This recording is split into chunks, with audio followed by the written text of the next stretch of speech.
नमस्कार. संघर्ष वृत्तवाहिनीमध्ये आपलं स्वागत.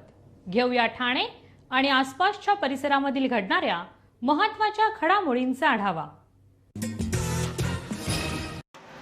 टेंभी नाका येथे असंख्य महिलांच्या उपस्थितीत रश्मिताई ठाकरे यांनी घेतले दुर्गा मातेचे दर्शन. धर्मवीर आनंद दिघे साहेब यांनी जय अंबे मां सार्वजनिक धर्मादाय विश्वस्त संस्थेच्या माध्यमातून सुरू केलेल्या आणि महाराष्ट्रात प्रसिद्ध असलेल्या टेंभी नाक्यावरील देवीच्या दर्शनासाठी शिवसेना पक्षप्रमुख उद्धव ठाकरे यांच्या पत्नी रश्मिताई ठाकरे यांनी असंख्य महिलांसह उपस्थित येथे राहिल्या होत्या. त्यांनी सर्वप्रथम धर्मवीर आनंद दिघे साहेब यांच्या पुतळ्यास पुष्पहार अर्पण करून देवीचं दर्शन घेतलं. त्यानंतर महाआरती करण्यात आली. यावेळी शिवसेनेचे नेते खासदार राजन विचारे, शिवसेना उपनेत्या विशाखा राऊत, माजी महापौर किशोरी पेडणेकर, महिला जिल्हा संघटक रेखा खोपकर, संविदा मोहिते, माजी नगरसेविका नंदिनी राजन विचारे, जिल्हाप्रमुख केदार दिघे, द्वारकानाथ भोईर, विठ्ठल मोरे, प्रभाकर म्हात्रे, उपजिल्हा प्रमुख, शहर प्रमुख व इतर शिवसेना पदाधिकारी, महिला मोठ्या संख्येने येथे उपस्थित होत्या.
सर्व नागरिकांना आवाहन करण्यात येत आहे की सध्या डासांमार्फत पसरणाऱ्या डेंग्यू या आजाराचा प्रसार रोखण्यासाठी प्रत्येकाने पुढीलप्रमाणे कार्यवाही करावी.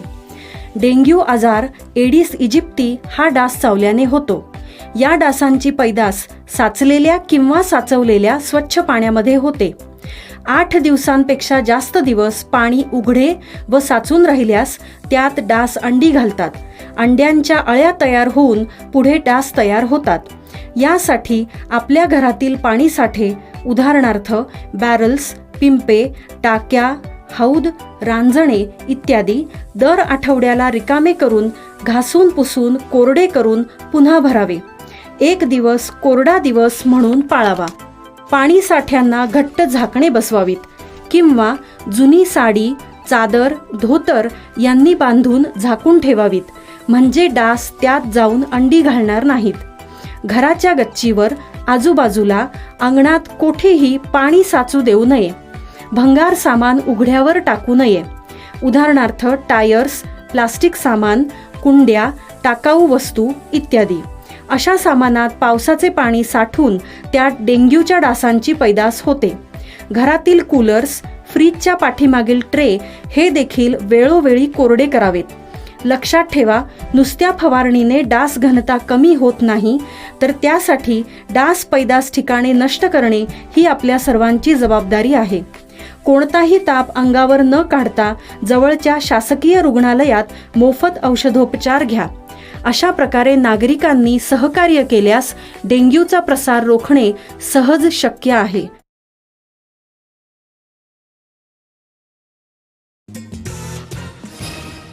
ठाण्यात रासरंग ठाणे 2023 ला उत्साहात सुरुवात. उत्सवाला मान्यवरांची हजेरी. बहुप्रतीक्षित बहुप्रतीक्षित नवरात्रोत्सव कार्यक्रम क्रीडा EMCHI ठाणे, आशर ग्रुप आणि खेलो यार यांनी जनसेवा प्रतिष्ठानच्या सहकार्याने सादर करत आहेत. 15 ते 24 ऑक्टोबर पर्यंत हा कार्यक्रम मागील प्रमाणेच याही वर्षी model mills compound, Thane Mulund circle, चेकनाकाजवळ ठाणे येथे सुरू झाले आहे. क्रीडा EMCHI ठाणे अध्यक्ष जितेंद्र मेहता व क्रीडा EMCHI ठाणे सचिव मनीष खंडेलवाल, अजय आशा, सचिन मिराणी, फैयाज विराणी, गौरव शर्मा यांच्या उपस्थितीत आरती दररोज संध्याकाळी 7 वाजता होते आणि यावर्षी देखील बॉलिवूड आणि टेलिव्हिजन सेलिब्रिटींची उपस्थिती असते. क्रीडा EMCHI ठाणे आणि आशर ग्रुपने जनसेवा प्रतिष्ठानच्या सहकार्याने सादर केलेल्या 10 रात्रीच्या उत्सवांसाठी रसिकांना मंत्रमुग्ध करण्यासाठी वन अँड ओनली इस्माईल दरबार, बॉलिवूडचे संगीतकार आणि दिग्दर्शक डोल किंग्स हनीफ आणि असलम यांच्यासह हनीफ भाई रासरंग ठाणे 2023 मध्ये सादरीकरण करत आहेत. हनीफ भाई रासरंग ठाणे 2023 मध्ये सादरीकरण करत आहेत. तसेच या कार्यक्रमात दिव्या कुमार, रुपाली कश्यप, नीरव बारोट, फाल्गुनी ब्रह्मभट, सागर केंदुरकर आणि रेहान खान यांच्यासह मंत्रमुग्ध करणारे आणि भावपूर्ण गायक देखील कला सादर करत आहेत. परफॉर्मन्स सहभागींना आयुष्यभर टिकतील अशा आठवणी देणार आहे. आपल्या पूर्वीच्या अवतारांमध्ये रासरंग ठाण्याने ठाणे शहराची प्रतिमा उंचवण्यात महत्त्वाची भूमिका बजावली आहे. काल या ठिकाणी उत्सवाला भेट देण्यासाठी ठाणेसह पोलीस आयुक्त दत्तात्रय कराळे, मान्यवर पोलीस अधिकारी TJSB सौर शक्ती कर्ज, गो ग्रीन, करा वीज बिलावर बचत. आकर्षक व्याजदर, 84 महिने परतफेड कालावधी, 80% लोन, व्यावसायिक आणि उद्योजकांकरता सुद्धा. अधिक माहितीसाठी तुमच्या जवळच्या शाखेला भेट द्या किंवा संपर्क साधा. 1800-223-466 आणि 1800-266-3466.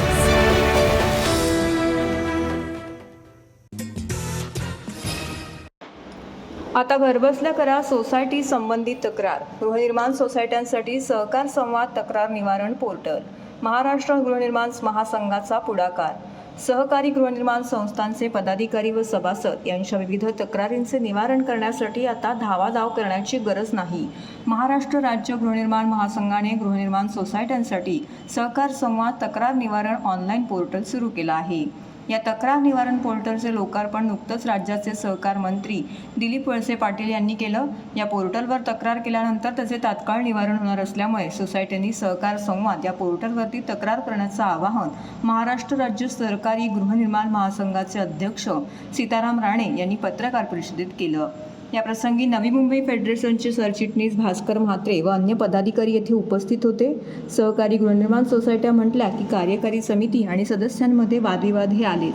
हे वाद सोडवण्यासाठी निबंधक कार्यालय अथवा सरकारी यंत्रणांकडे धावाधाव करावी लागते.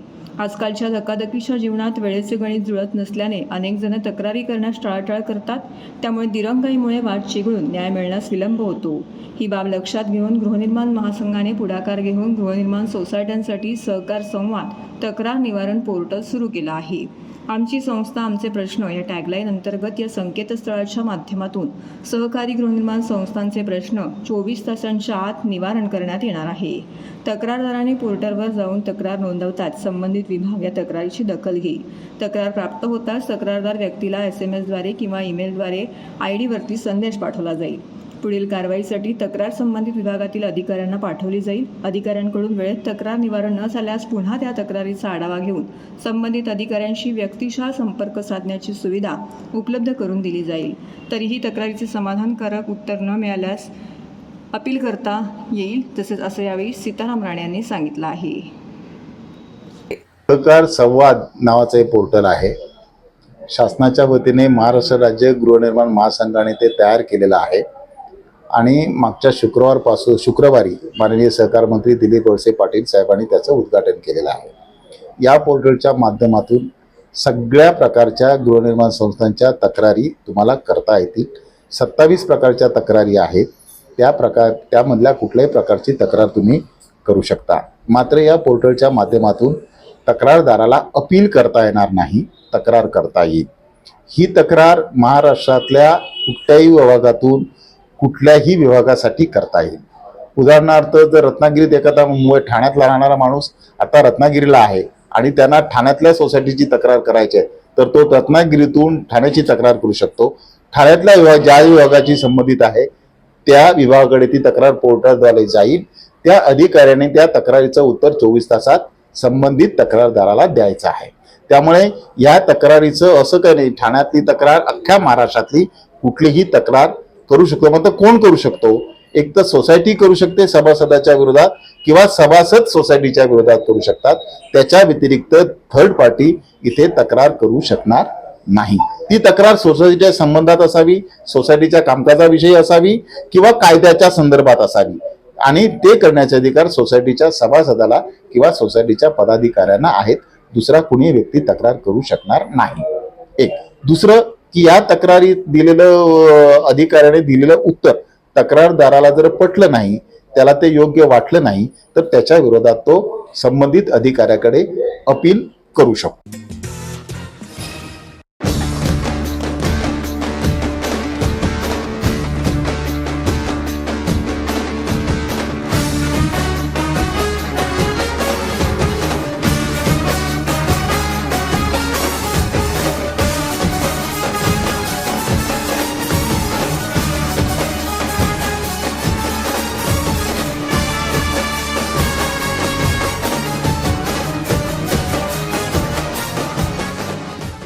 गुरुवर्य धर्मवीर आनंद दिघे साहेबांनी ठाण्यातील टेंभी नाका येथे भक्तीचा जागर भरवला आणि नामदार मुख्यमंत्री एकनाथजी शिंदे साहेबांनी तो जागवला. अशी नवसाला पावणारी टेंभी नाक्याची आई दुर्गेश्वरी वेळ आली आहे तिच्या समोर नतमस्तक होण्याची. घाट घालू किती वाट पाहू किती लाट मायेची होऊ नये. कणा कणात तू मना मनात तू जीवाशी वात तू अंबे. हवा ऐकून भक्ताचा आई हाकेला धावू नये.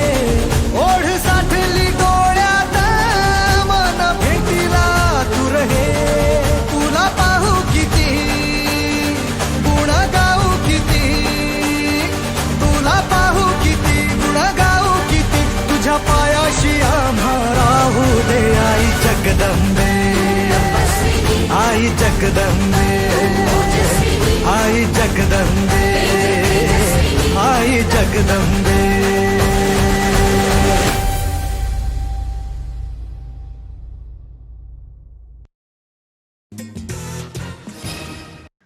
पदवीधर मतदारसंघाची नोंदणी सध्या जोरात सुरू आहे. प्रत्येक पक्षाची त्यासाठी कसून तयारी सुरू आहे. घराघरात जाऊन पदवीधर मतदार शोधून त्यांची नोंदणी करत आहेत. अशा या पदवीधर मतदार निवडणुकीमध्ये आता कोचिंग क्लासेस संचालक संघटनेने सुद्धा प्रवेश केला आहे. त्याबाबतची माहिती एका पत्रकार परिषदेअंतर्गत देण्यात आली. यावेळी बोलताना राज्य सचिव ॲडव्होकेट सचिन सरोदे हे म्हणाले, महाराष्ट्र सरकार खासगी क्लासेसमध्ये असलेल्या शिक्षकांकडे दुर्लक्ष करत आहेत. संघटनेच्या पुढे असणारे प्रश्न सोडवण्यासाठी ही संघटना उमेदवार उभा करणार आहे. सचिन सरोदे यांच्या मते कोचिंग क्लासेसच्या शिक्षकांकडे सरकार लक्ष देत नाहीत, पण प्रायव्हेट कोचिंग क्लासेस सरकारच्या मते समांतर शिक्षण संस्था चालवत आहेत. सरकारच्या मते हे बेकायदेशीर आहे. या शाळा कॉलेजमध्ये शिकवणाऱ्या शिक्षकांना कोचिंग क्लासेसमध्ये शिकवण्यास सरकार बंदी आहे. विद्यार्थ्यांकडून अव्वाच्या सव्वा पैसे घेऊन हे प्रायव्हेट क्लासेस चालवतात. यामध्ये शिकवणारे शिक्षक सुद्धा गब्बर पैसे घेतात. त्यातच उपमुख्यमंत्री अजित पवार यांनी प्रायव्हेट कोचिंग क्लासवाल्याची दुकान बंद करणार असल्याचं म्हटलं आहे. त्यामुळे येणारा काळच सांगेल की या संघटनेला पदवीधर मतदारसंघात कितपत यश मिळेल. असं आहे, आजची भूमिका आमच्या संघटनेचे अध्यक्ष श्री सतीश देशमुख सर यांच्या मार्गदर्शनाखाली आम्ही काम करतो आणि त्यांच्या मार्गदर्शनाखाली आजची आमची कॉन्फरन्स आहे. गेल्या 14 वर्षामध्ये शासनाकडनं आम्हाला कोणत्याही प्रकारचा चांगला प्रतिसाद हा मिळालेला नाही. शासनाकडनं अद्यापही ड्राफ्ट संदर्भात कोणतीही बैठक अजूनही शासनाने केलेली नाही. आणि महत्त्वाचं म्हणजे कोरोना काळात शिक्षकांना जो मदतीचा हात हवा होता शासनाकडून, तो शासनाने दिलेला नाही. आम्ही शासनाकडे वेळोवेळी पत्रव्यवहार केला, पण शासनाने दाद न देता आमच्याकडे पूर्णपणे दुर्लक्ष केलेलं आहे. कोरोना काळामध्ये आमचे अनेकांचे संसार उद्ध्वस्त होण्याची वेळ आली होती. अनेकांचे आमचे क्लासेस बंद पडले. अनेक विद्यार्थी शिक्षकांपासून वंचित होते आणि या सगळ्या उपासमारीची वेळ आमच्यावरती आली होती. तेव्हा देखील शासनाने आमच्याकडे दुर्लक्ष केलेलं आहे. त्यानंतर आता कुठेतरी आमचे क्लास सुरळीत आहेत. परंतु कुठेतरी आता राज्याचे उपमुख्यमंत्री अजितदादा पवार यांनी स्टेटमेंट केलं 2 दिवसापूर्वी की मी महाराष्ट्रातले जे खाजगी क्लासेस आहेत त्याचे आम्ही दुकानं बंद करू. दादांना मला हे सांगायचं आहे, दादा ही दुकानं नसून हे सर्वसामान्य मुलं शिकणारी एक शैक्षणिक संस्था आहेत. येणाऱ्या भविष्यामध्ये विधानसभेच्या निवडणुका आहेत, विधान परिषद आहे, तर नेमकं कोणाची दुकानं बंद होतील हे आम्ही तुम्हाला त्यावेळेला नक्की दाखवून देऊ. आणि उरला प्रश्न मतदारांचा, बघा आम्ही सगळा शिक्षक वर्ग आहोत. आमच्याकडे लाखोच्या घरामध्ये विद्यार्थी आमच्याकडे शिकून पुढे गेलेले आहेत. आम्ही त्यांच्या संपर्कामध्ये आहोत. आज आमची 5,000ची नोंदणी झालेली आहे.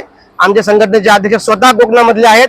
त्यांनी कोकणचा दौराच्या अगोदर केलेला आहे आणि त्यांच्याच मार्गदर्शनाखाली आम्ही भविष्यामध्ये देखील कोकण दौरा चालू करून कोकणामध्ये आम्ही जाणार आहोत. कोकणामध्ये आम्ही घेऊ प्रेस कॉन्फरन्स घेऊ आणि आम्ही मला असं वाटतं 40 ते 45 हजार त्या घरामध्ये आम्ही आमचा मतदानाचा आकडा आम्ही घेऊ आणि मोठ्या संख्येने आम्ही निवडून येऊ. हे पूर्णतः 100% विश्वास मला आमच्यावरती आहे, आमच्या संघटनेवरती आहे. आणि यानंतर आम्ही विधानसभेत जाऊ, विधान परिषदेमध्ये जाऊन जो काही राडा घालायचा आहे, जो काही ही काही शिक्षणाची जी काही व्यवस्था बिखरलेली आहे ती कशी लाईनीवरती आणायची यासाठी आम्ही प्रयत्न करू. 1300 ते 1700 क्लासेस संचालक असे आहेत जे आमच्या पाठीशी ठामपणे उभा आहेत. काही जणांचा मतप्रवाह आहे, पण तो निश्चितच आम्ही बदलण्यासाठी यशस्वी होऊ हे आम्हाला माहिती आहे. आणि समस्त क्लासेस संचालक हे आमच्या पाठीशी खंबीरपणे उभे आहेत. ही आमची ताकद आहे. आणि आम्हाला माहिती आहे हा पदवीधर मतदारसंघ आम्ही का निवडला आहे, कारण की आम्हाला माहिती आहे इथेच आम्हाला पहिलं यश मिळणार आहे आणि आमची सुरुवात ही यशापासूनच होणार आहे. हो, निश्चितच क्लासेस संचालकांवरती पूर्ण दुर्लक्षित घटक पूर्ण महाराष्ट्रातच नव्हे पूर्ण देशामध्ये जर विचार केला ना तर समस्त व्यवसायांमध्ये क्लासेस व्यवसाय असा जो आहे सर्वात मोठा दुर्लक्षित घटक आहे. सगळ्यात मला शासनाला एक प्रश्न विचारायचा आहे, आज 15 लाखापेक्षा जास्त रोजगार देणारा एखादा व्यवसाय सांगावा, पण आज क्लासेस संचालक कोणत्याही पद्धतीची अपेक्षा शासनाकडून न करता त्या ठिकाणी 15 लाखापेक्षा अधिक रोजगार उपलब्ध करून देत आहेत. आणि अशा या घटकाकडे त्यांनी जास्त लक्ष दिलं पाहिजे, पण हाच घटक त्यांचा दुर्लक्षित आहे. आणि हीच मोठी महाराष्ट्राची शोकांतिका आहे.